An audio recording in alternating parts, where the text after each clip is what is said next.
Hey everybody, what's going on? Rob Cesternino back for the Amazing Race 35, episode 7 recap as our amazing racers race through Frankfurt, Germany here on this leg of the race. And we will break it all down here with our incredible panel. First, a podcaster who always cuts the mustard. Here is our chief Amazing Race correspondent, Jessica Liese. Jess, how are you? Terrified, Rob. I'm absolutely terrified. Yeah, okay, set the stage then, Jess. Okay, so for those of you who are just listening to the podcast, Schrodinger's box. Yeah, if you're just listening to the podcast and you're not watching it on YouTube, which, I understand that's how I consume my podcasts, but whatever, you need to know that there's a window, and up in the upper left is Rob, and up in the upper right is me. We are both completely normal, and then below us, Mike Bloom has his camera off, and whatever's behind there, I swear to God, it better be PG.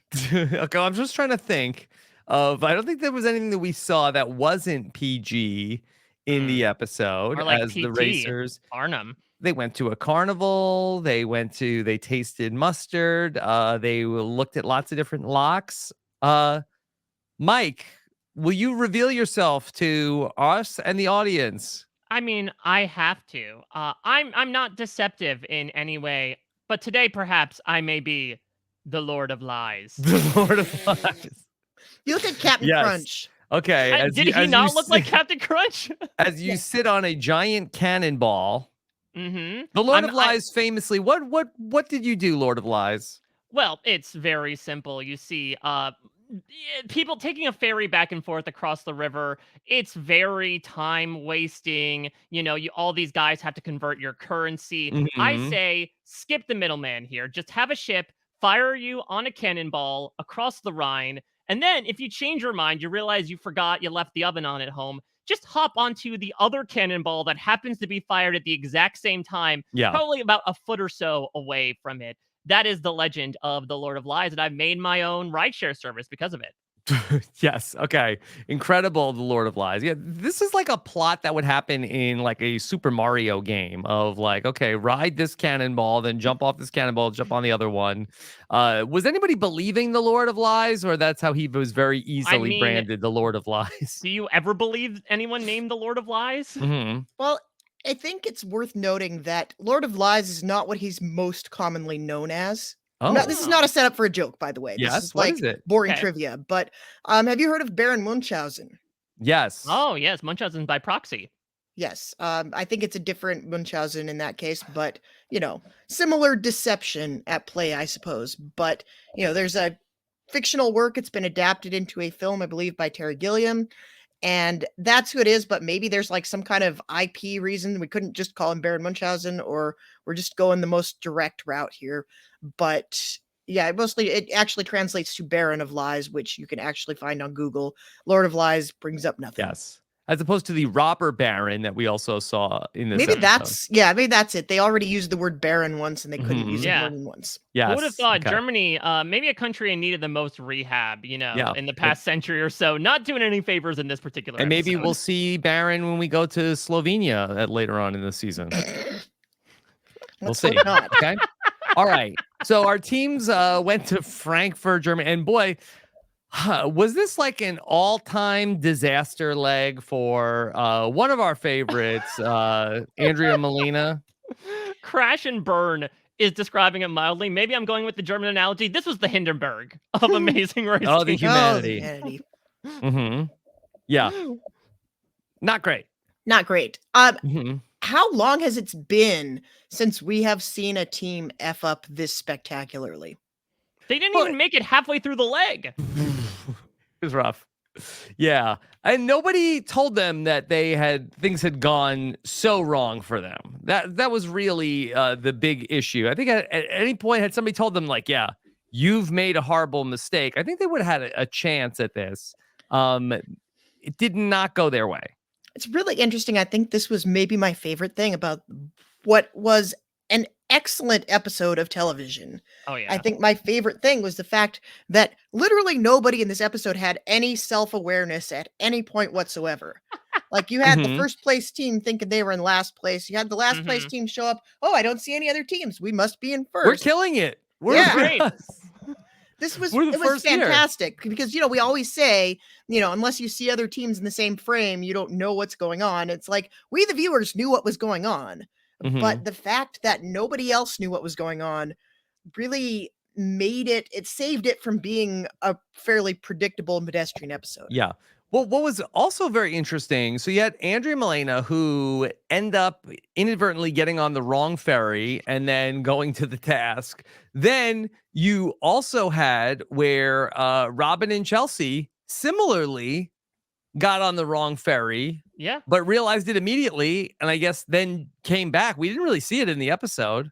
Well, the only reason, so the commercial break was that they went back across the river, to quote, a much bereaved Big Sorry. Brother recent evictee. But it seemed like they went right back and basically were like, okay, let's drive a little bit of a distance and then get on. Mhm. And who would have known? I think this was an episode that was filled with a delightful assortment of tasks, 2 roadblocks and a detour. In this economy, I am so happily surprised Yeah. by this. But the thing that arguably did teams in the most was just the idea of getting on a ferry, something that the producers were like, I don't think anyone will screw it up this much, surely, right? Yeah.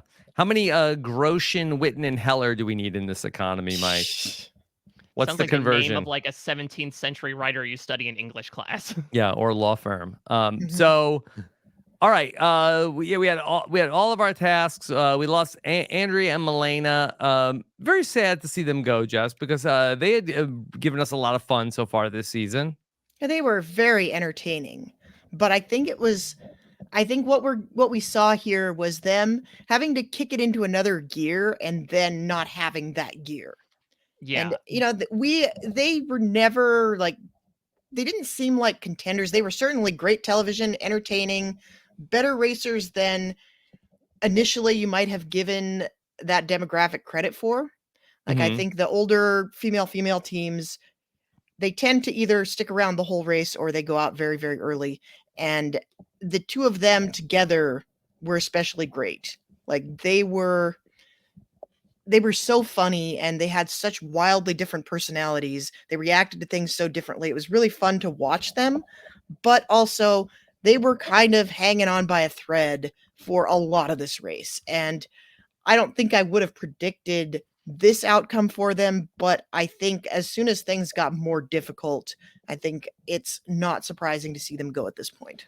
Yeah, they Mhm. were one of the more high energy teams in the race in general. We came out in episode 1 being like, my God, Milena is just a ball of sunshine. Well, I guess 3 billion years have passed and like the sun went out, because just cut to them going to the roadblock for the second time and they are just dragging at that point. And I don't know, we'll all talk with them tomorrow if like at that point that they screwed up with the money, if they felt like they were in last, if they were just so physically exhausted from driving around all day. Again, I have no idea how these people thought they were in first place when it seemed like they had gotten lost in the German countryside for hours. It was hard to find, Mike. I suppose so. And I guess you do sort of adopt this mentality of like, well, if it's hard for us, it's got to be as hard for at least one other team, right? But when they checked in at the mat, or I guess I can say mat in quotations because it really was at the circus moving on from the Sad auditorium. carnival. Yes. Yeah, exactly. They just Circus missed out on left the town days ago. yeah, they just missed out on the carnival in the auditorium, but like they just looked absolutely wiped and so out of it. And I think Milena finishing with a very characteristic but very snarky "bye Germany" just shows like they were done by the end of it. It was a terrible, horrible, no good, very bad day for Andrea and Milena, but it was a very good episode of television for us, not just because of this wild downfall for them, Yeah. but because oh man, self-driving is the ultimate pressure cooker on The Amazing Race, it seems. Yeah, it really was. There was a lot of turmoil intra-team, or the inter-team. Intra-team, where we saw some like tough talk for Steve was kind of harsh on Annalie in this episode. That was uncomfortable for sure.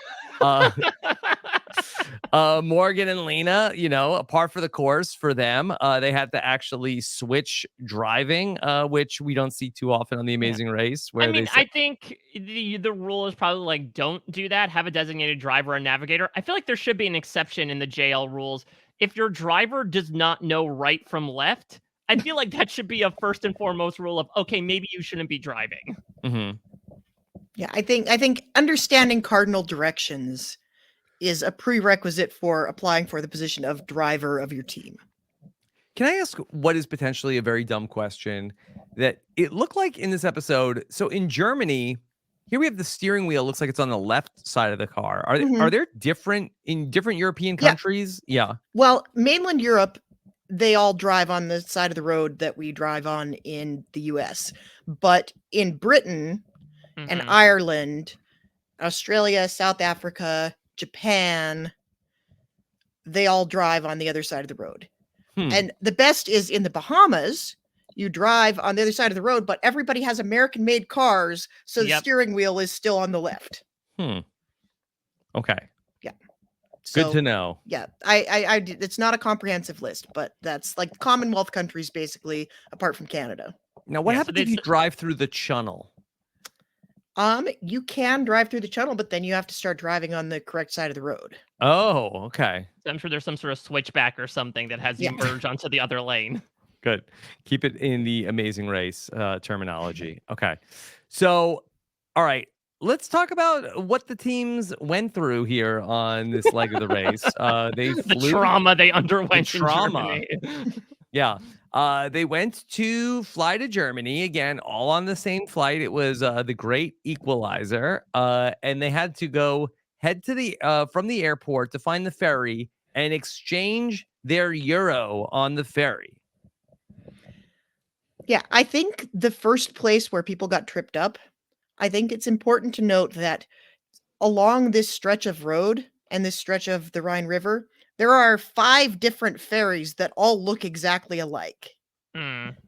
And they're not terribly well marked. So Mhm. it's almost more surprising that more people didn't take the wrong ferry. Yeah. Well, and not to mention that, yes, you were given an exact name, but everything is written in German. And so if you didn't think exactly, okay, here's a ferry, let's go, and you didn't necessarily read, okay, ferry Farfig Newton, okay, we need to get on this one, then it causes some problems, as we saw with those other two teams. I do feel so bad for this man on Andrea and Melena's ferry who's just doing his job. These people Yes. come up to him with a camera crew and are like, "Can I get change for €5?" He's like, "Yeah, Okay. okay, sure." And then when they get turned back, they immediately blame him. They're like, you're the problem right now. We need your wittens. Give us your wittens right now." And he's like, "I don't know what those are. Please. Mhm. I was a Yeah. communications major." I don't work for the Amazing Race. I'm just a humble ferry driver. I may be wearing red and yellow, but that is part of our flag. Mhm. Yeah. I just thought it was amazing that, both Robin and Chelsea and Andrea and Milena both got on the wrong ferry. But it happened to Robin and Chelsea first. And when it happened to them, I was like, well, this episode's going to be a snoozer. They're done. They got on the wrong ferry. It's over. They come in second place. Maybe the greatest thing about this episode was the sheer number of times somebody screwed something up royally. Yes. Yeah. Yes. And I would say, apart from Andrea and Milena, all of this stuff was completely surmountable. And even Andrea and Milena probably could have gotten back in it Mhm. if they had realized their mistake immediately when they got on the ferry, rather than going all the way across, getting to the castle, and Yep. then having to go back. I think at that point, that was probably the point at which they got knocked out. But you see Robin and Chelsea get off the ferry, get back on the different ferry, and you see everybody get lost in the city. And there's so much order switching. And of course, we always say order switching is one of the things that makes an exciting, amazing race. The teams on the second ferry are team 1 and team 2. Yeah. Mhm. It's fantastic. So I like that. I hate it so much. Like, nothing is worse than an Amazing Race episode where one team makes one mistake and that's it for them for the whole episode. And this was not that. Yeah. Yeah, I really enjoyed.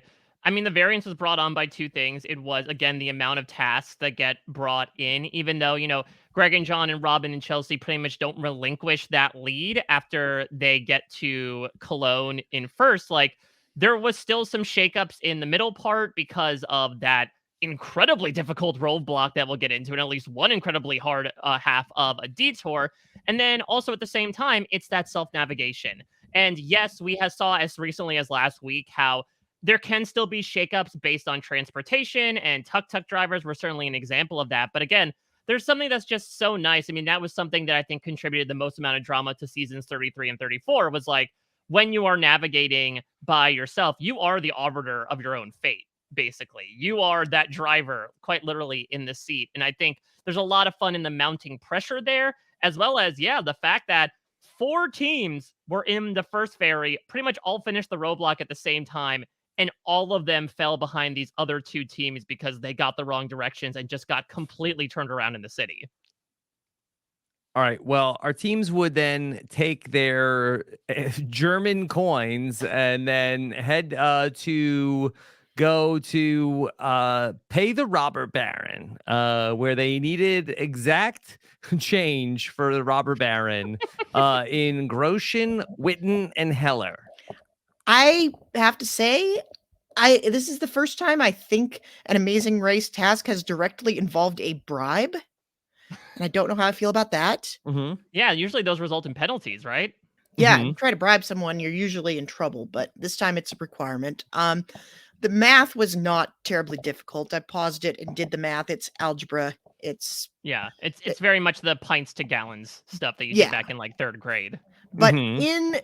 in there, I think my favorite moment of this task was the way that Chelsea solved this task. Because Yes.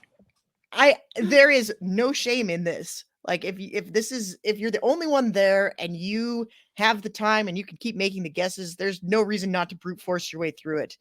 And it Mhm. reminded me a bit of, there was that one task in season 13 where they just dropped everybody off in the middle of this field in Brazil, and there was just a big wall on the field, and it was full of names, and it said, "Look on the wall for your next clue." And what you had to do was just read off every place name you found on the wall until you got the right one. Mhm. And it took some people ages to figure it out because they were trying to make it into something bigger than it was. And it's like, no, sometimes you just have to kick the door down.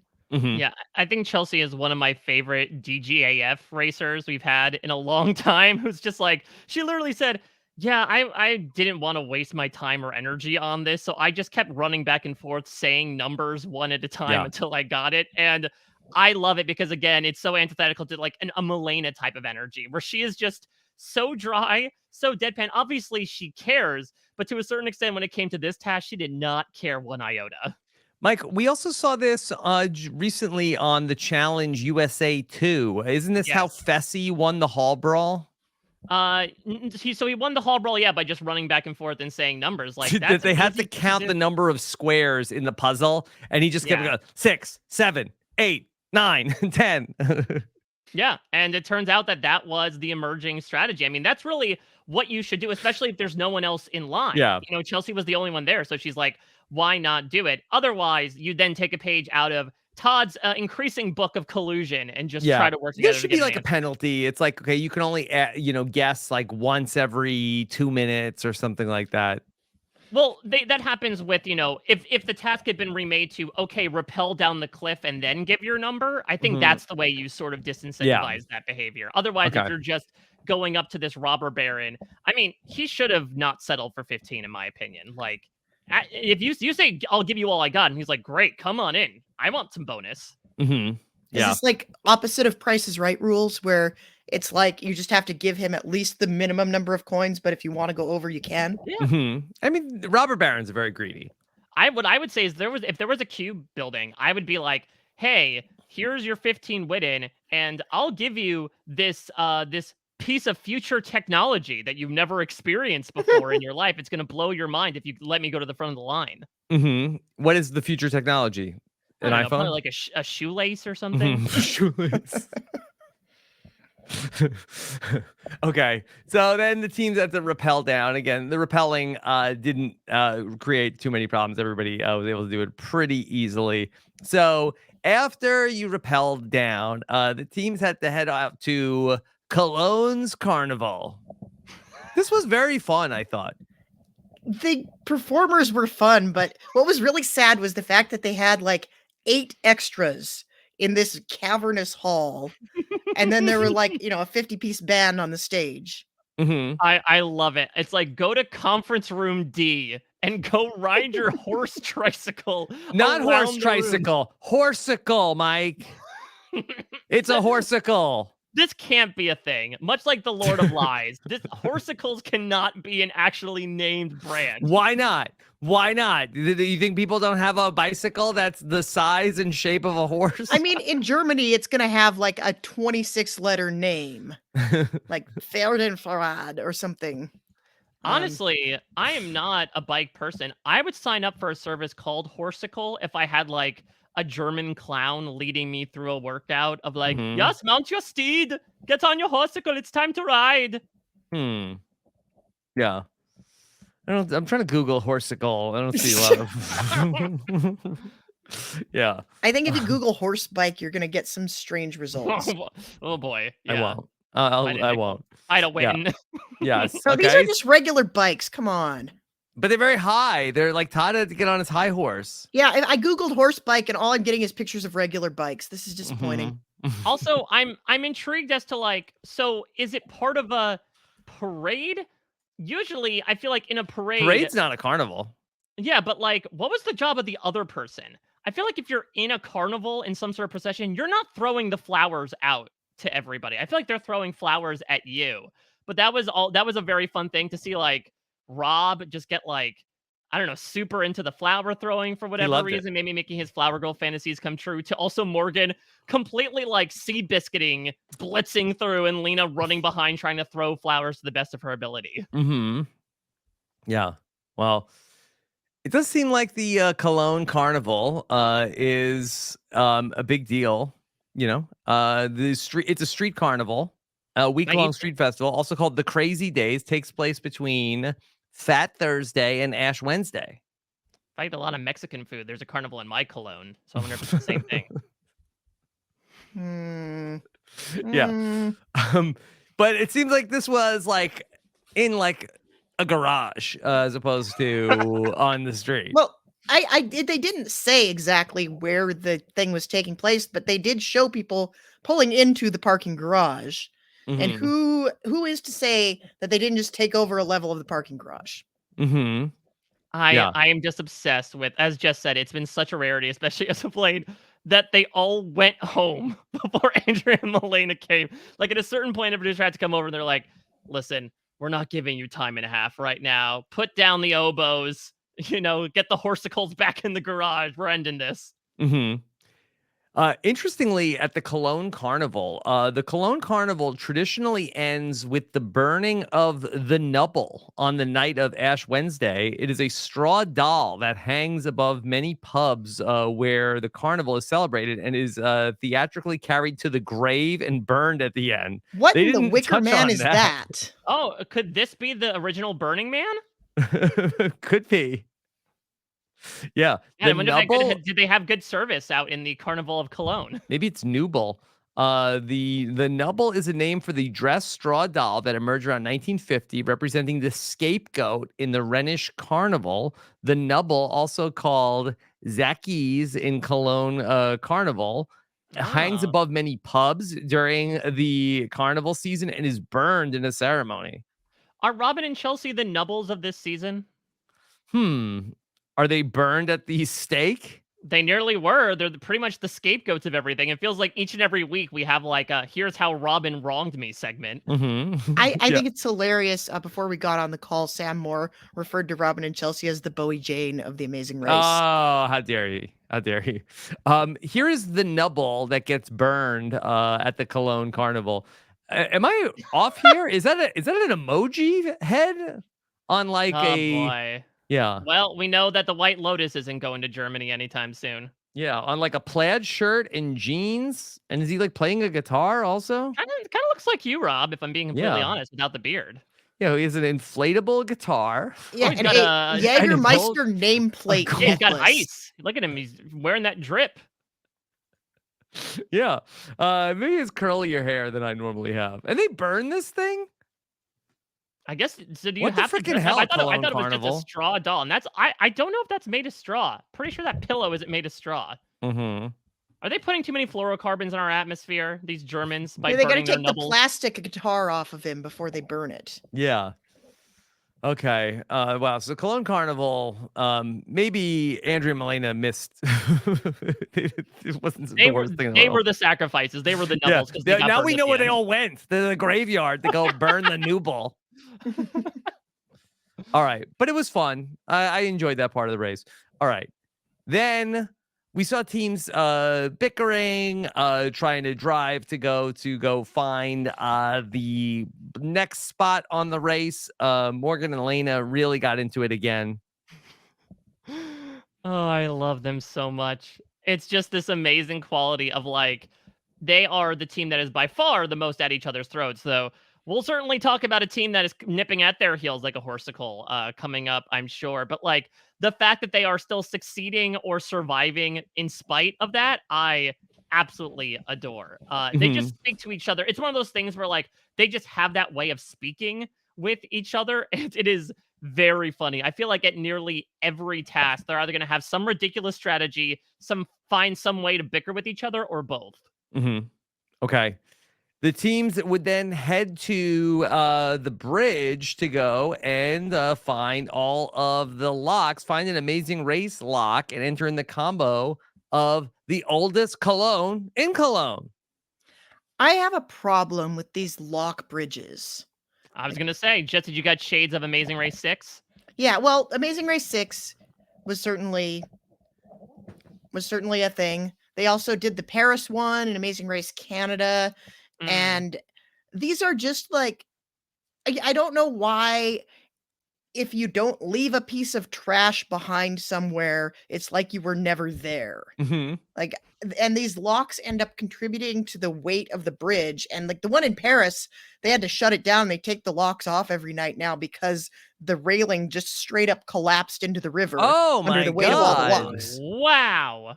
So they need to stop glorifying this love lock thing because it is destructive. And I guess if your city has one and you're going to be there anyway, it's not a terrible task. I love the needle in the haystack for this group. The more tasks in general, by the way, I have heard through the grapevine that we are going to be seeing a lot of that going forward. Like at this point in the race, they kind of decided they needed to start kicking up the amount of stuff they're making people do. So I think we're going to see this carry through to the end, which is very exciting. Yeah, which makes sense because I think when you had 13 teams, I think you could Yep. sort of just rely on, okay, well, we can keep the same number of tasks because we have more people going through the tasks. But now as like we're starting to thin the herd a little bit here, now we need more stuff for everybody to be doing. Yeah, that makes That makes sense. perfect sense. Mm-hmm. Yeah, these types of tasks are always very hard. I again think back to season 6. Season 6 is probably the hardest one that I thought because it wasn't find a lock. They were given a key and they had to find the lock to fit the key. Oh And my it got God. to the point where one team just flat out quit and got eliminated because I think they actually fell from like nearly first or first to last place and eliminated just because it was nearly impossible to do. This one, luckily, you could look out for the Amazing Race lock, but you had to look for, as was mentioned, red and yellow in a country whose flag contains red and yellow in it. And so you see Greg immediately think he gets it, only to realize that, like, oh no, some lucky Spaniard left his ribbon behind. And I guess I fell on my own sword for that one. Mm-hmm. My new hobby is going to be everywhere I travel now. I'm just going to stick Amazing Race stickers on random objects in foreign cities. Yeah, find some hot spots that are likely to be Amazing Race destinations and then just go crazy. Yep. Yeah. I was confused though, because like you said, Rob, seems like the teams were asking for the oldest Cologne in Cologne.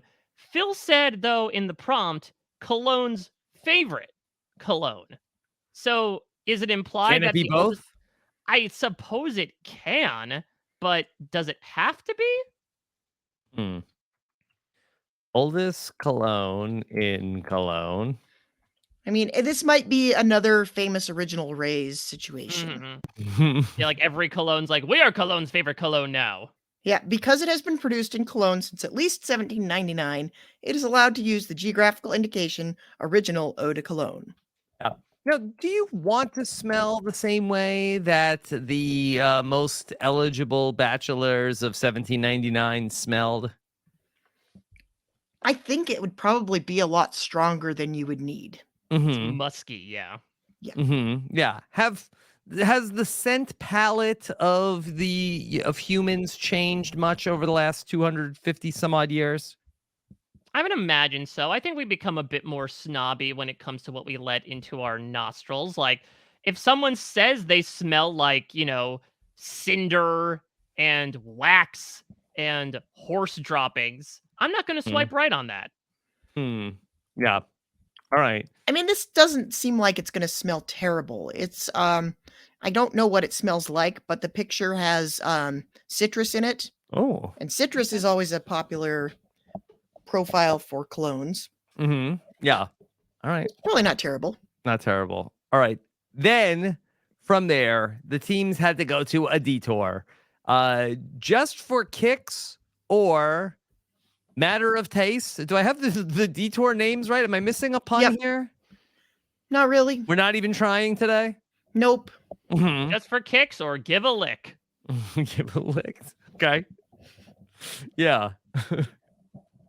So Or you could do brats or balls. brats or balls. All right. Well, our teams would either have to do what a seemingly impossible soccer dart game. Somehow Robin Corey did it. It was a minor miracle that they did.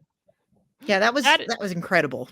Yeah, that is insane. It's not usually with these Amazing Race tasks, including the numerous amounts of times we've seen darts. Remember back in like season 33 before COVID, when one of their tasks was like just go do darts. Usually it's just a threshold you have Yeah. to score over. To score exactly 66, I think you put Ronaldinho in there and he's gonna take like a few attempts to be able to do that. You have to have such pitch perfect placement with your feet to do it. I know Robin Corey talked up their dart skills, and that certainly applied here, but like I think they also have some underrated soccer skills as well, because it just seemed absolutely wild to have to nail one very specific number. Mm-hmm. Yeah, and it's not like this is the rules of darts or something like that. Hmm. Because there are a million billion different ways that you can play darts. Yeah. And there's no reason it has to be this ridiculously hard. Well, But it also looked like there was a little bit of a learning curve to it. yeah. Is it that impossible where it's basically like it's going to come down to the fourth shot almost every single time? Yeah. You're going to have basically, it's like, all right, what do I need to do this? And then, if you have like a 1 in 20 chance of ultimately like a 5% chance, how many times do you have to like take your shot before you can hit it? I think it's a lot, because that would make the assumption that the other three shots will stay exactly the same, and they won't. Unless you are Mhm. like incredibly skilled and you're going to line up the same first three shots every single time. Well, I think it would just be like, okay, this time I need 16. This time I need 20. This time I need 13. It's tough because also obviously like the numbers didn't change from where they were on the board, and we saw this happen with Ashley, where like if you just don't have the skill to kick the ball above a certain height, Mhm. that discounts an entire section of the dartboard for you. Sure. So this was very hard. I think easier to do the mustard tasting. Jess, how would you fare at the mustard tasting? Well, the great thing about the mustard tasting is, there's a little bit of talk up at the top of the leg about how, Robin and Chelsea, Robin lived in Germany and speaks a little bit of German, and Ashley was, Ashley had her first child in Germany, and they were saying, speaking a little bit of German might help us get around. And it turns out like speaking a little bit of German doesn't really help you in Germany because literally everybody speaks fluent English. But this is one of those rare occasions where if you do speak German, this makes this task so much easier Mhm. because almost all of these titles were just flavors. Like, you had garlic, honey, horseradish. That's way easier to remember than Knoblauch or Honig or Meerrettich. It's like, if you know what all those things are, that Mhm. makes it super duper easy to breeze through this task. Rob, how much were you Leo pointing when Phil talks about mustard seeds? Yes, I was going to just bring it up to you right now. Poor Andrea Milena. They did not have the faith of the mustard seed to ultimately get through this leg of the race. I think Joel and Garrett did, though. I think they took the mustard seed energy from them. Mm-hmm. Yeah. And Greg and John, they had like the mustard color for this leg of the race. So it was fitting that they end up coming in first place. Yeah, so I feel like this was a pretty hard one too, because we sometimes see with this identification task, you match it up with like a placard or a nameplate. This one, though, you actually had to memorize the name as well. I feel like that extra step added some difficulty. And again, that makes me really hopeful for what's to come, if indeed it does seem to be the case that we are getting like these stuffed legs to move forward with. I'm glad that the tasks themselves are also not like being balanced out of, okay, we're increasing the quantity, but the quality is kind of decreasing. I feel like between the second roadblock, definitely, and then both sides of this detour, like they were all fairly hard. Mm-hmm. Are you a mustard guy, Mike? No, I'm ketchup baby all the way. Oh! I like the sweet stuff, and I feel like ketchup is a sweeter condiment that I want than mustard, which I think is sometimes like too tangy and spicy for me. A little bit of mustard goes a long way, and I guess I'm not allowed in Chicago, apparently, Yeah. according to Greg and John. Mike saying, forget the mustard. It's karate time. Exactly. Sifu's taught me well. It's ketchup time. Yeah. But yeah, I like mustard. I'm a pretty big mustard guy. Yeah, Would you want to try 9 different varieties over and over and I over wouldn't again? mind trying 9 different types of mustard. I could do this. Like when I lived alone, I had like 4 kinds of mustard in my fridge at all times. Mm-hmm. Yeah. What's your favorite, Jess? I like a horseradish mustard. I like anything like Horseradish. you take a bite and it clears out your sinuses. Wow. Okay. All right, Yeah, now it's a serve little it up bit to more her with her spicy. next clue. I like a spicy mustard. Gulden's. I don't want anything that's too super spicy on the mustard, but I don't like a yellow mustard. You're not a No. French's guy? You can miss me with that. Yeah. French's Yeah. or Germans? Oh, I love the clue handing out guy, by the way. Yes. Because it was like Christmas for everybody when they realized he was giving out snacks. Mhm. Yeah. Yeah. I also loved him just being so like kind of like, oh, which one was your favorite? Oh, here you go. Yeah. Yeah, somebody must have told him, I don't like any mustard, and especially not after this task. Yep. But Did any of the teams eat was it a kielbasa that they got? yeah, Yeah, Joel and Garrett were horking them down. They haven't eaten since 6 a.m. And I know that Lena and Morgan decided to bring it with them to the pit stop. Yeah. It would have been nice if we would have seen Joel and Garrett have the same reaction to the kielbasa that they had to the water. I think The we missed an opportunity. restorative kielbasa. I think we missed an opportunity to have Joey Chestnut on this season again. Could you imagine he gets handed the kielbasa? It's like, all right, I got this. Let's go. Mm-hmm. Yeah. All right. And then the teams would race to the pit stop where they would meet with the Lord of Lies. I feel so bad for this poor man having to sit on that cannonball. I guess there was gaps of time, which seemingly it seems like this season we're checking teams in like 2 or 3 at a time, but that's not a very comfortable seat, especially the way that he was sitting. I mean, he could have done it Halloween costume style, and he could have just stood behind the ball and had fake legs sitting over the top of the ball. I think that for sound reasons, they have to cut out the sound of the generator running at all times to power the inflatable ball he was wearing. I don't know why he didn't just use a yoga ball. Yeah. I can't believe Mike's wearing a real costume, Jess. I feel like he has like a Zoom filter on. I mean, I feel like Mike always has a Zoom filter on. Mm-hmm. The Bloom filter. There we go. And someone That's needs to my make an patented thing. app. Like, we need to fold this into the RHAP app where it's like you can put filters on yourself that are various Bloom costumes. I'm here for hopefully not full personally- Bloom. Yeah. Listen, Greg and John are software developers. They have some money to spend now. Get on it, boys. Yeah. Let's talk about our teams and how they fared this week. And the aforementioned Greg and John, they won this leg of the race. They won $4,000 each. They love mustard. They felt like they made a really good choice at the detour. And here they are, Greg and John, after like a little bit of like a bump in the road. They had 2 8th place finishes on legs 3 and 4. Here we are, back-to-back first place finishes, really coming into form. Yeah, and it's interesting to see how sometimes insanity does exist in the Amazing Race, where you try the same thing multiple times and you get different results. Where let's go back to the very first thing that happens in this season, which is Alexandra and Sheridan, our first boost of the season, take a really long time out of the gate to be like, okay, let's make sure we get step-by-step directions so that we don't get lost. And then they end up falling behind as a result, gets on the second flight. The rest is history. Here, Greg and John are. They know that they're in the back of the pack, and they purposely stop to like get very detail-oriented directions into Cologne. Here, it arguably gets them first place. That's the thing that really gets them ahead of these other teams, right? Is that they stopped down, decided to really make sure they had their ducks in a row, and as a result, they swam all the way to first place here. Yeah, I Yeah. mean, it's better to take, if you're that early in the leg, like you've done like one thing, it is better to take that 5 minutes and make sure you know exactly what you're doing than to lose anywhere from like 10 minutes to 9 hours trying to figure out where you're going. It was a bit of a quiet first place finish for Greg and John. They're not like our biggest personalities here on The Amazing Race, but they're just a very competent team. Yeah, I and they're will say, having John- fun.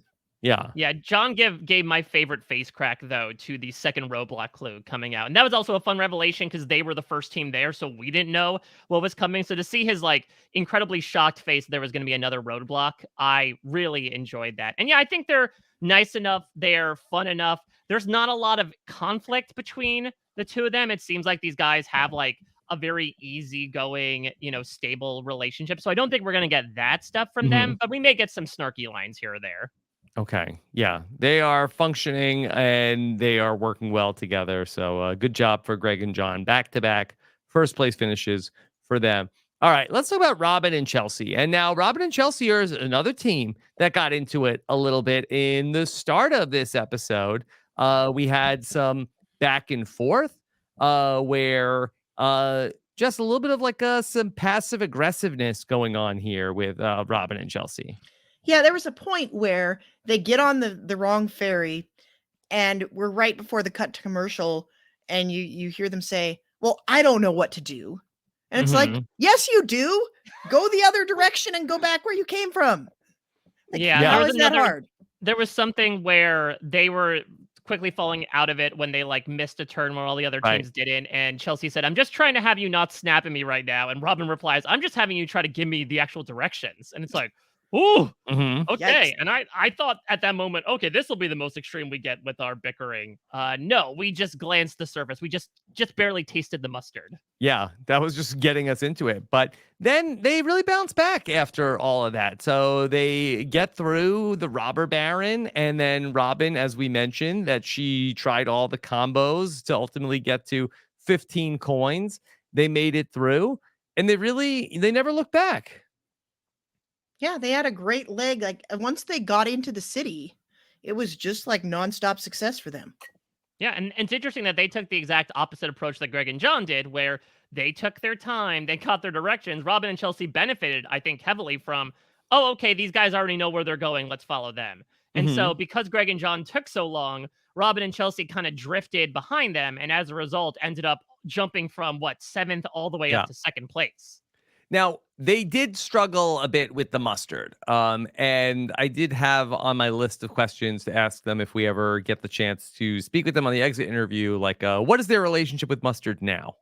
I think we can ask just about everybody that question. I think it's a good question. They I want the seem like answer. they really disliked mustard by the end of this.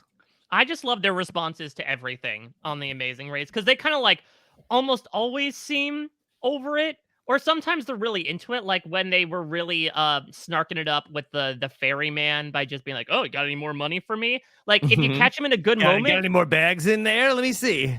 yeah, exactly. In a really good moment, like they can be very fun. Otherwise, they're just gonna be like, "We hate you right now. Give us our clue or else."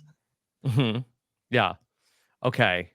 So there's Robin and Chelsea. And here they are back leg number 2 or team number 2. A little bounce back after a week 7 and 8. Yeah, I think they're still in it. And I think I love that, like, one of the through lines is all of the other teams strongly dislike Robin and Chelsea. And you only get snippets of that. You do get a little bit of conflict with the team we're about to talk about next. I loved they're leaving the roadblock, and Ashley is like, "What does it look like? Can you show me?" And like, "Nope." Just like, Yeah, Robin just went, "Oh, it's over there." Yeah. She could have responded with like, "Oh, it's a lock," and then just gone it's the other attached way. to the bridge. It's the Yeah. equivalent of that. Yeah. Okay, let's talk about Todd and Ashley. And they got out pretty early. They were the first to get to the ferry, I think, right? Yeah, they benefited from, again, knowing the directions well, knowing German well. And so it's just that we'll talk about it. Like Morgan, NBA play pays off in so many ways on TAR, but he stood in it. He was one of the teams, though, to get lost in the city, not as lost as the other teams, but they were competent enough the rest of the leg to get yet another third place finish. Mm-hmm. Yeah. And so here comes Todd and Ashley. They exchange their euros for coins and they head on out to go to the robber baron. And we have the Todd strategy paying off still paying dividends of teams sharing answers with them. I'm trying to remember, Jess, did Liam and Jeremy talk to you about Todd screwing them over in the first task where he tried out that strategy? Um, no, I don't think we heard about that. Yeah, so from what I was told by them, and they were like, we're going to talk about this wherever we can because it needs to get out there, that basically, like, they were talking with, I think it was Go Liam. off, Kings. Exactly. It was Liam, it was Victor, and it was Todd that were doing this first task. And so they had said, okay, we think it's City of something. Let's keep it between us. But then Todd steps over that and comes in with this whole maneuver of, hey, I'll jump to the front of the line by giving everybody the answer. And so Liam, who like could have been arguably the third one to leave because nobody else knew the answer besides him, Victor, and Todd, now becomes last place pretty much Mhm. because now everyone in line knows the answer because of Todd. Sliding doors. Yeah, the feeling I got from Liam and Jeremy was that they had an entire case of tea and they were just going to spill a little bit on everybody they talked to. Mhm. Yeah. Do you think they're out of the group chat, Jess? No, I have a feeling the group chat gets more spicy than that. Ooh. Like, look Yeah, at these like the teams mustard. we have. Yeah. Yeah, and I think also like at least the stuff that I was told was like fairly above board, and it was about teams like Todd and Ashley and Robin and Chelsea, both of whom are teams that I don't think would be up in arms about like, oh, you did this thing that was kind of shady to us. They would more so shrug it off and move on. Okay. Todd and Ashley, they had to go. They first tried to go to the detour to go kick the soccer balls, and they very quickly were like, "Yeah, we gotta switch detours." I mean, that's smart. If you do it once and you realize like there is no learning curve to this, where I'm concerned. Mm-hmm. Like if you had played soccer before, if you knew like the mechanics of kicking it, or you thought you could pick it up, Yeah. it's one thing, but it's like there's no downside to leaving at that point. And again, they were well aware. They're the only team that knew where they were at any point in the race. Like I respected that a lot. Like they always knew they're able to kind of make that calculus of like, I can help another team right now. It's not going to screw me because I know there's other teams back there. And I think the way they've talked about how they're playing the game has been really smart. Yeah. And of the teams in the top 8, they had one of like the healthiest working relationships in this episode.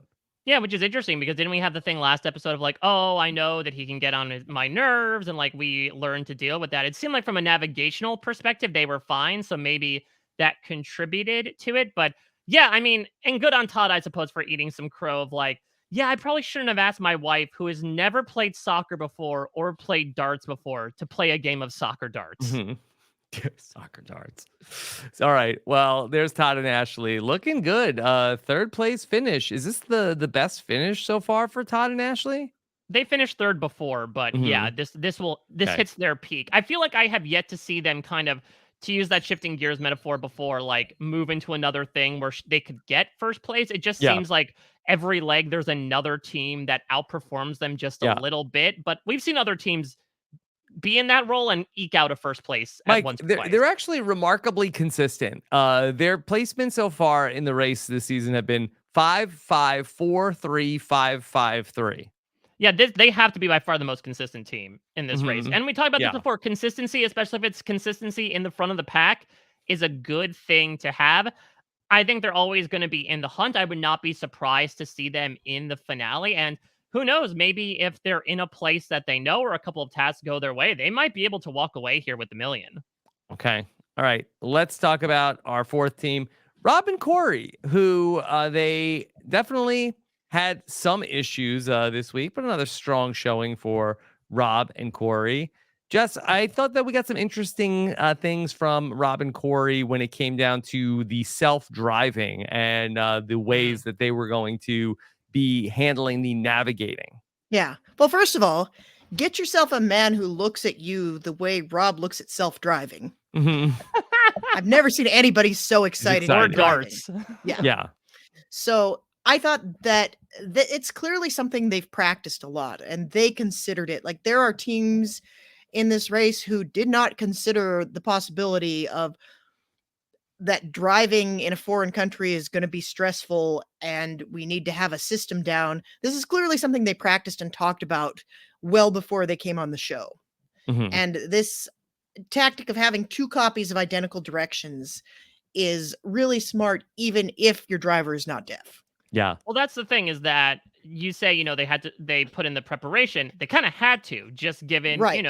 Rob's disability and saying, okay, we know this is an inevitability on the race. How do we have to prepare for this? And I agree. I think it works even outside of this team, having the driver not necessarily be a navigator as well, because as Lena will remind us many times, the driver can't read the map, but just having something to kind of look out for and having 2 sets of eyes to do that probably helps a lot as well. And so it was an interesting leg for them. They were another pair that jumped up. They were with Greg and John, so they went from like 5th place, a couple of spots up.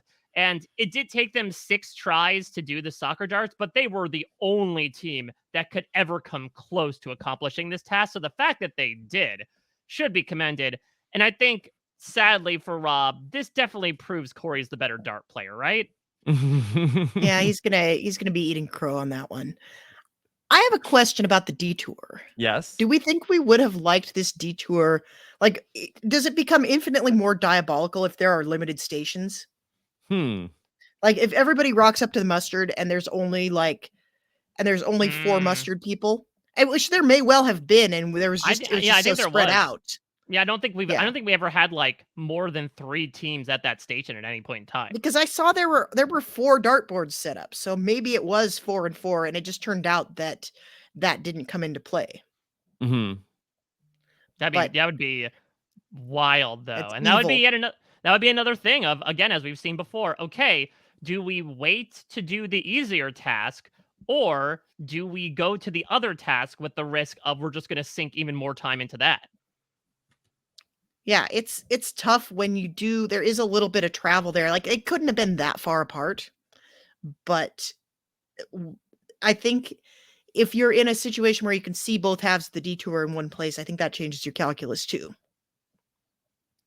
But That- yeah, I think I also love it when there's one team that zags when everybody else zigs and it turns out to pay off. Because we've seen it not pay off a couple of times this season. But in this case, I thought it was really fun that they were able to call upon skills that the other teams just plain did not have. All right. Anything else about Rob and Corey this week? Rob loved the carnival. Yeah, Rob was like the MC of the carnival. He was very into it, so he was excited. Okay. And then he also he got some help from Ashley, who when he was looking for the lock, Ashley wrote down the number for him. Of Now, course, I thought we were gonna get a bit of a shady Rob if he's like, I'm gonna go ask her for help. And we see him sidling up. I thought for a second he was just gonna like look over her shoulder at the yeah, he was combination kind of like and then just walk behind back her. away. Yeah, but Todd and Ashley, they don't mind giving out the answers to things. That's one of the things that they do. Yeah, I mean, if it wasn't gonna affect anything they were doing at that point. Right. They're not gonna win or not win a prize, and they're not gonna get eliminated. So Yeah. there's no downside to that. Okay. Corey, the darts MVP, also this week. All right. Then after Rob and Corey, we got to all right. All right, let's talk about Steve and Annalie. This was a week for them. Yeah. Woo! What the hell is going on? Why We- is Steve? Why are you being like this? We went from Steve to Steve. Like, Yeah.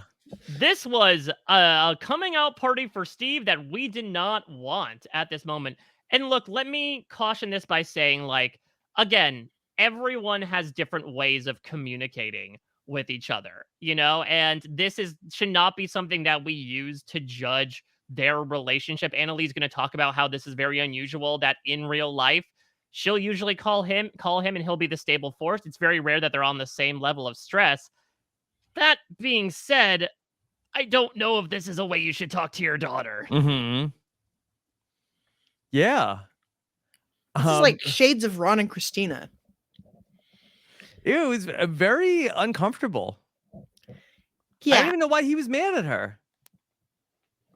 I think some of it, I think, is the fact that she was the one who was doing the driving. Mm-hmm. And there's a little bit of a power dynamic there with the parent and child, where it's like you have put your fate in the hands of your offspring. It was like her road test. Yeah. Yeah. Like, I don't learn how to drive with your parents in the car.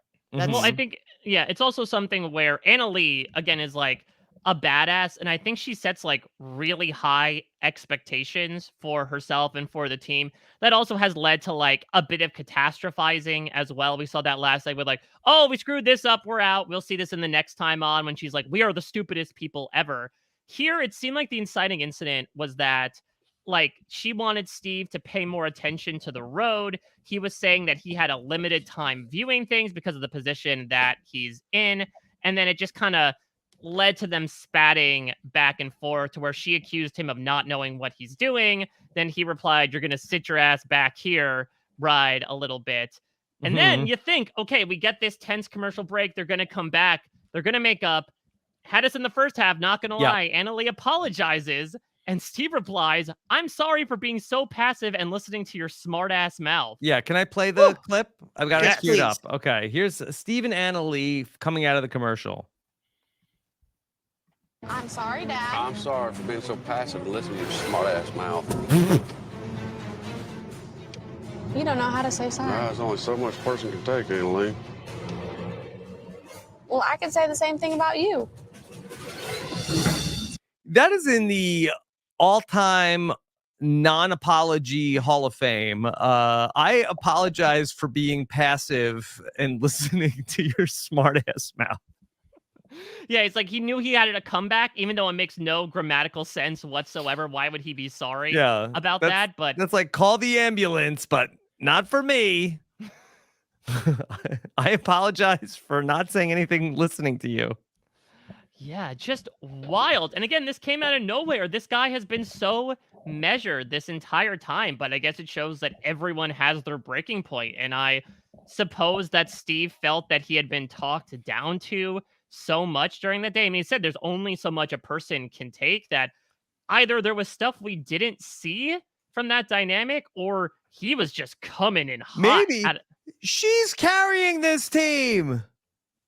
She's true. the MVP of the whole show so far. If you were going to give out awards, who's been the best racer? I think it's Annalie going away. Yeah, I think Annalie racing by herself would probably still be a top 3 finisher most weeks. I feel like Steve has some apologizing to do about being passive, not just in this conversation. Drag him. I mean, something about a stressful situation with a parent-child team, like, just turns the parent into like the parent they were when their child was a teenager. Like, this is how you talk to a teenager. Yeah. I thought this was a rough look for our guy Steve here. Now, look, I'm sure I've said way worse things to my kids this week. That being said, didn't like to see this. Or even like you think, okay, they're out of the car. We're going to leave it behind the wheel. Everything's hunky-dory. And she's like, come on, Dad. And, are you walking or are you running? And he's like, I'm putting on my backpack. Don't talk to me like that no more. And it's like, okay, we're bringing this with us into Cologne, aren't we? Yeah. All right. Well, there's Steve and Annalie. They get through it. Yeah. I mean, you wonder, given the fact that the only reason why they weren't in the top last time is because they got U-turned. Okay, are they just going to replicate that previous success? I mean, they were in that first group again on the ferry. They all worked together with Todd. It was just clear that the self-navigation really derailed them from a positional perspective, as well as obviously from a relationship-based perspective. I mean, this truly came out of nowhere. Morgan and Lena, we have seen what they're capable of. We were not surprised by this. I was very surprised by Steve and Annalie, considering they should have arguably faced the most stressful situation of their race last leg, and they did not spat whatsoever. Here, getting lost in Germany was enough for these two to just start issuing non-apologies to each other. All right. We're going to see them struggle also with some of the German pronunciations on the mustard also. Yeah, well, this is tough. Maggot dish? Yeah, Megadeth. No, that was a couple legs ago. Yeah, Mhm. Megadeth. Seasons ago. A couple seasons ago. Yeah. Yeah, Maggot ew. death. Yeah. Well, this is tough because, German consonants, not fun. We're calling this town Cologne. Nobody's trying to pronounce the German pronunciation of it. You got an umlaut and a difficult consonant combination. What Nobody is the wants that. German pronunciation of it, Jess? Well, I'm going to butcher it too because it's been a minute since I've had to speak a lot of German, but it's Köln. It's K-O with an corn? umlaut, L-N. Köln. All I'm Okay. hearing is corn. Yeah, it's corn. You can just call it corn. But listen, I'll admit, this got me a little bit back onto Steve. Him just pulling the Brad Pitt in Inglourious Basterds, and just Mangiano. I kind of liked him. The sequence and the judge loved it too, of just this man slaughtering the Germanic language. Okay.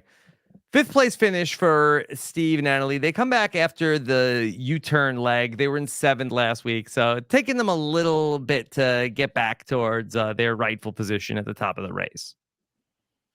Yeah, I don't know. We'll they're getting see. there though.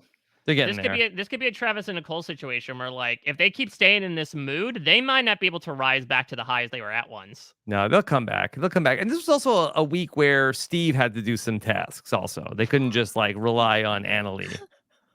Ouch. Yeah, dragon. Well, she's their stronger player. Yeah, that's fair. That's fair to say.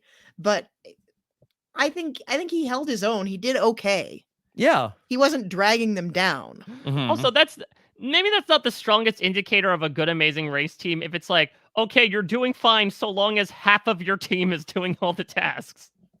I mean, but that's not uncommon where you have That was season one 5, Mike. superstar of That was season 5, and look, I'm not saying that those were great teams either. Yeah.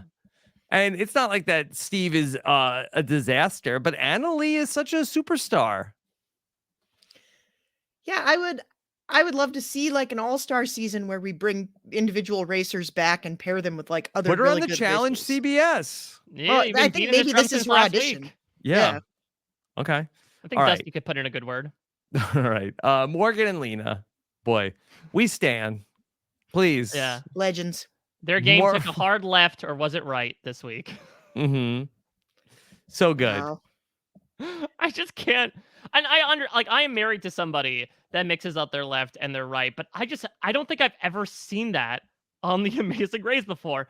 Okay, Lena, turn left, and she just blatantly goes in the wrong direction. It's not even, oh, I missed that turn because I was confused. It's just her brain did not receive the right signal and turned in the complete opposite direction, and then immediately starts yelling back at her partner when her partner's like, what the hell are you doing?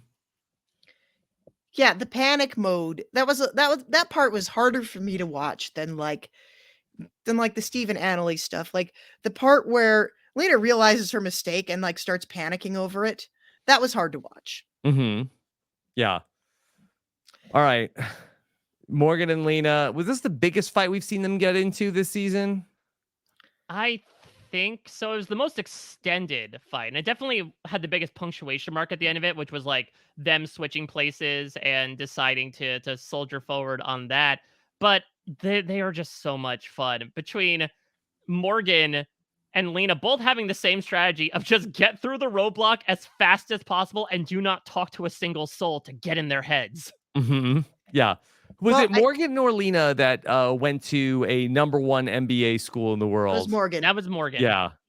Yeah, that's how that's what they teach you first day of business school. So is wait a second. Are you medieval telling coin me? conversion. This is Are you a telling me Wiccan. that the optimal Amazing Race strategy is to do everything as fast as possible? Wow. See, Mind blown. what I love though is again the psychological tactics that they supposed in the second one. Yeah. Lena's like, I gotta be as fast as I can, sprint through this, like I'm Usain Bolt, so that Joel and Garrett are gonna be just so confused they'll be thrown off for days. Yeah. I well, mean, they're at this point. You have to think about where they think they are relative to everybody else. They think they're about to get eliminated, and Hmm. I think they're just like throwing every Hail Mary they can to make sure they're not the ones eliminated. mhm. And I they see that, want to, yeah. but to your point, again, if you look at it on paper, I'm gonna really screw with this other team by doing a task faster than them. It's kind of just the MO That's of how the you get in Amazing their Race, heads, no? Mike. Yeah, you don't have to screw with them at all. You can just do the task faster than them and you have the same result. Yeah. Okay. There's Morgan and Lena, and they are now with a 6th place finish coming in. They've bounced around a little bit. They're down 2 spots last week from number 4. So they're right in the mix. They need to be in the finale, right? They Mhm. have to make the final leg. Yeah. All right. Joel and Garrett. They do not like needle in a haystack challenges. I love these guys. This was such a great week for them. Like, even though it was not a great week for them as racers, it was just like, they didn't really do anything wrong. There was never a moment where you could point to and say, this is the point at which they fell to the bottom of the pack. Like, they were Mhm. just doing their thing and being okay.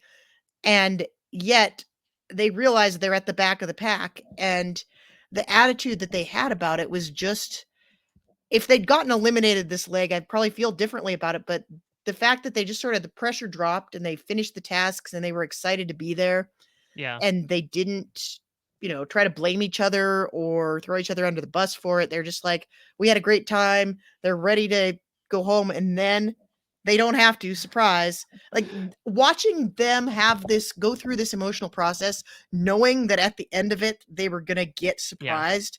That made the whole episode worth watching for me. Mhm. Yeah, it's like watching, some sort of like home renovation show, or when a surprise is sprung on somebody and like they have no idea, and then there's this fun little gift at the end for them. Albeit this gift was rolled out in the oddest possible way Oh, that it could Phil. be. I love when Phil tries to mess with people. Mhm. Yeah. See, And- Lena, this is how you get in their heads. Yeah, he Yeah. has mixed results because he tells them like, well, they're like, all right, Phil, give us the damage. What do you got? He's like, well, like, I wish I could tell you that. What is it that I wish I could tell you that you could go to a country we've never gone to Yeah, before? he says, like, you remember at the beginning of the race, I said you're up against stiff competition. I said that you would be able to go to a country that the Amazing Race has never visited before. You know, fortunately for you, you have the opportunity to still go to that country. And Joel and Garrett say what all of us are thinking, which is, what the hell are you talking about, Mhm. Phil? And he's like, oh, you're team number 7. So, do you think Phil had some kind of version of that patter that he was giving to everybody as they landed on the mat? Like, he wasn't necessarily faking them out, they were eliminated, but like had some kind of speech prepared about, we're going to a country we've never been to before. Interesting. Because Yeah. we've seen him try like the same With the stupid joke U-turn, on, right. Yeah. yeah, or I just called the DEA and they're gonna arrest you for being too sexy or something. No, it was called the National Watermelon Association, right? For the destruction to watermelons with D'Angelo and Carrie. Yes. And he pulled it on like 3 different teams. Yeah, and I just their incredibly confused reaction tickled me to no end. Just going like, when are we gonna have that shot? And feels like right about now. To your point, I would imagine that we saw this even last season, right? Where like Phil surprised them in front of the amazing plane by saying, "You're going to Jordan." This time it was just more parsed out amongst the other teams, and perhaps like the keep on racing stuff, we just didn't see it happen. Yeah, I don't know if Mhm. there actually is a pit stop this leg, or if he's just gonna tell him, I'll see you in Slovenia, peace out. Mm-hmm. Because we've had keep on racing legs that we didn't label as such in the past. But we did eliminate somebody, so Yeah. there's that.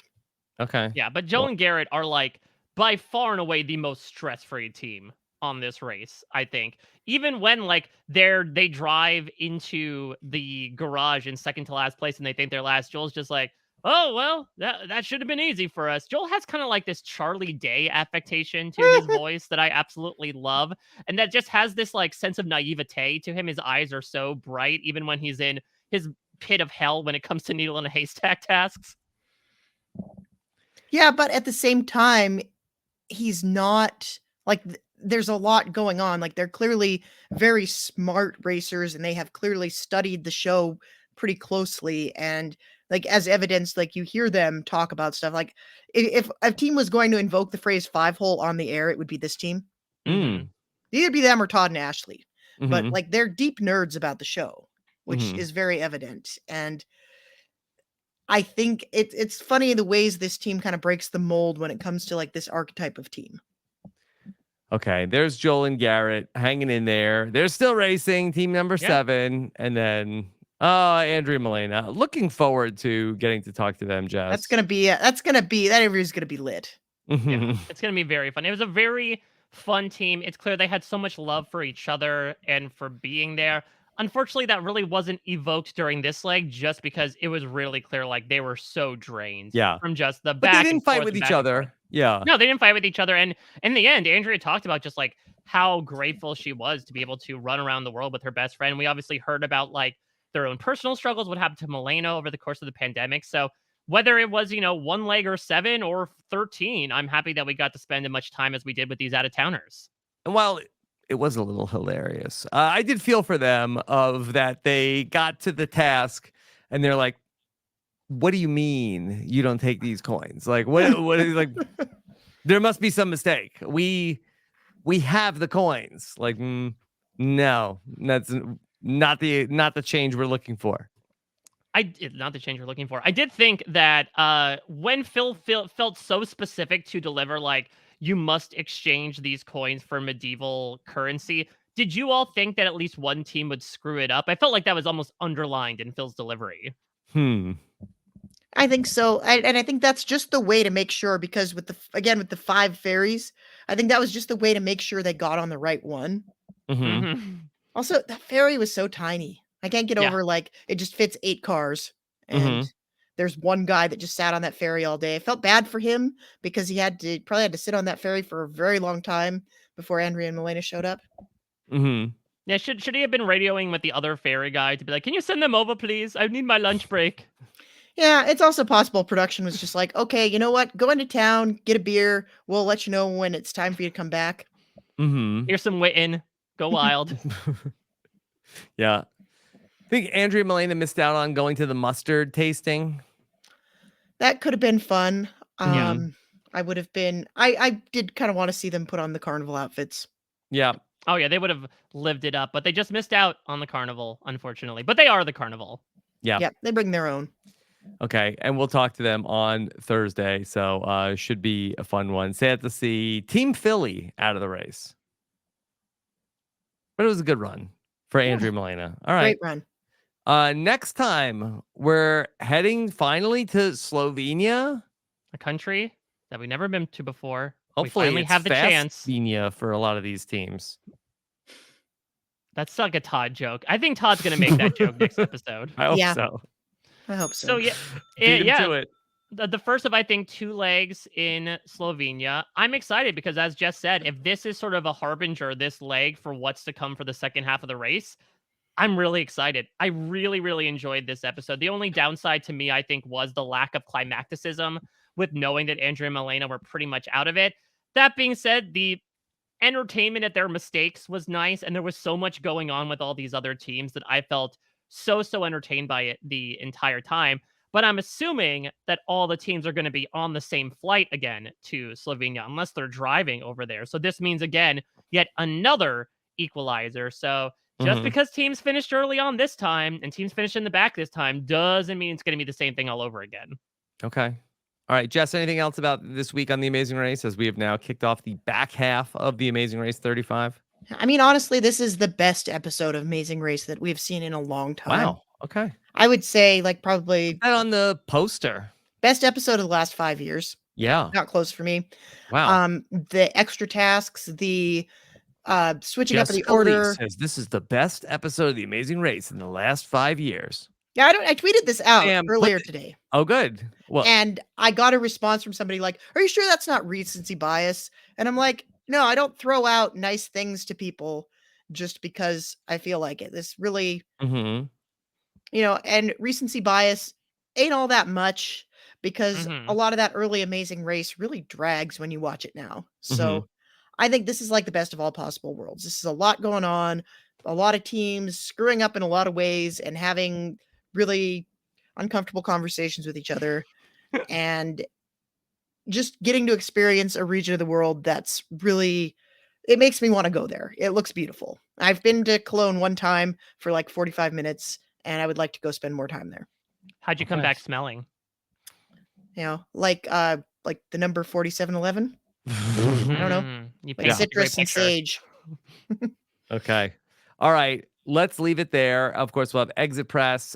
Justin and I will talk with Andrea and Milena, Mike Bloom as well. We'll have his Exit Press as well over on parade.com. Mike, what else is coming up for you? Well, we are nearing the conclusion of yet another CBS reality show. Day 100 of Big Brother 23 is concluding on November 9th. Of course, if you missed it, I had interviews with both the 5th and 4th place finishers. Speaking of Faith, of a mustard seed. I believe I haven't received explicit confirmation. I believe I should be talking with the final 3 at some point over the next couple of days. Of course, I'll also be talking with the 2 contestants eliminated from this week's Survivor as well. And then on the B&B, we're going to have a nice, fun crossover as Shannon Gus is going to cross over the border from Survivor Global into the B&B to talk all things about this week's episode of Survivor. And I post about all this stuff and much more over at a Mike Bloom type. Okay. All right. Mike, great job once again. Jess, what else is coming up for you? Well, I'm going from the best of times to the worst of times, because over on post show recaps, we're going to be talking about Fear the Walking Dead. And it is upsetting how far this show has fallen from the somewhat entertaining high points that it has been in the past. But we are soldiering through it. It is almost over. We're in the home stretch, and we're all Mhm. going to get through it together. Okay. Gotta check out the finale. Yeah, just because you are not going to know who anybody is or why they're there or what they're doing, but Sounds like every day of my life. pretty much, yeah. Yeah. All right.